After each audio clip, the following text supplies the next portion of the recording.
ಇದು ರಾಧಾಕುಂಡ್ ಶ್ಯಾಮಕುಂಡ್ ತಿಲಕ್.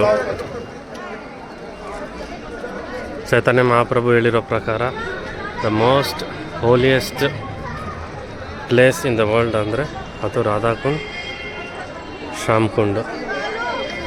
ತಪ್ತ ಕಾಂಚನ ಗೌರಂಗೆ ರಾಧೆ ವೃಂದಾವನೇಶ್ವರಿ ವೃಷಭಾನು ಸುತೆ ದೇವಿ ತಮ್ಮ ನಮಾಮಿ ಹರಿಪ್ರಿಯೆ.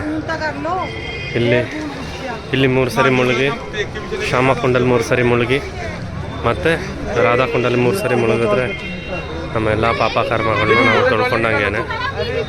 ಸೊ ಕೃಷ್ಣ ಅರಿಷ್ಟಾಸುರ ಅನ್ನೋ ಒಂದು ಗೂಳಿನ ರಾಕ್ಷಸನ್ನ ಸಾಯಿಸಿದಾಗ ರಾಧಾರಾಣಿ ಆಡ್ಕೋತಾರೆ. ಏನಂತ, ನೀನು ಹಸುನ ಗೋಹತ್ಯೆ ಮಾಡಿದ್ಯಾ, ನಿನಗೆ ಅದರಿಂದ ಪಾಪ ತಟ್ಟೈತೆ ಅಂತ. ಕೃಷ್ಣ ನಗ್ನಾಗ್ತಾ ನಾನು ಈಗಲೇ ಆ ಪಾಪನ ತೊಳ್ಕೊತೀನಿ ಅಂದ್ಬಿಟ್ಟು ಒಂದು ಮೊಳಕಾಲಿನಲ್ಲಿ ಸುಮ್ಮನೆ ಹಿಂಗೆ ಭೂಮಿನ ಟೆಸ್ಟ್ ಮಾಡ್ತಾರೆ. ಆವಾಗ ಹಳ್ಳ ಕ್ರಿಯೇಟ್ ಆಗಿ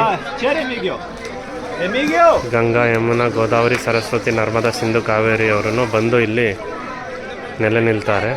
ಅದರಿಂದ ಇದು ಶ್ಯಾಮಕುಂಡ ಆಯಿತು. ರಾಧಾರಾಣಿ ನಾನು ಮಾಡ್ತೀನಿ, ನೀನು ಒಬ್ಬನೇ ಎಲ್ಲ ಮಾಡೋಕ್ಕಾಗೋದು ಅಂತ ಹೇಳ್ಕೊಂಡು ಅವರೂ ಗೋಪಿಕಾಸ್ತ್ರೀಯರ ಜೊತೆ ಬಳೆನಲ್ಲಿ ತೊಡ್ತಾ ಇರ್ತಾರೆ. ಆಗೋದೇ ಇಲ್ಲ ಅದು. ಆಮೇಲೆ ಕೃಷ್ಣನೇ ಒಂದು ಪರ್ಮಿಷನ್ ಭಗವಂತನ ಹತ್ರ, ಅಂದರೆ ಕೃಷ್ಣನೇ ಹೇಳ್ಕೋತಾರೆ ಅವ್ರಿಗೂ ದರ್ಶನ ಕೊಡಿ ಅಂತ. ಆವಾಗ ರಾಧಾರಾಣಿನೂ ಬೇಡ್ಕೋತಾ ಇರ್ತಾರೆ. ಆಮೇಲೆ ಎಲ್ಲ ನದಿಗಳನ್ನು ಪ್ರತ್ಯಕ್ಷರಾಗಿ ರಾಧಾಕುಂಡನೂ ತುಂಗುತ್ತೆ. ಇದು ರಾಧಾಕುಂಡ ಶ್ಯಾಮಕುಂಡ.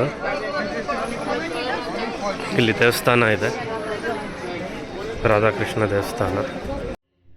ಶಿವರಾತ್ರಿ ವಿಶೇಷ ಅಂತಂದ್ಬಿಟ್ಟು ರಾಧಾಕೃಷ್ಣನ ಶಿವ ಪಾರ್ವತಿ ವೇಷದಲ್ಲಿ ಅಲಂಕಾರ ಮಾಡಿದ್ದಾರೆ.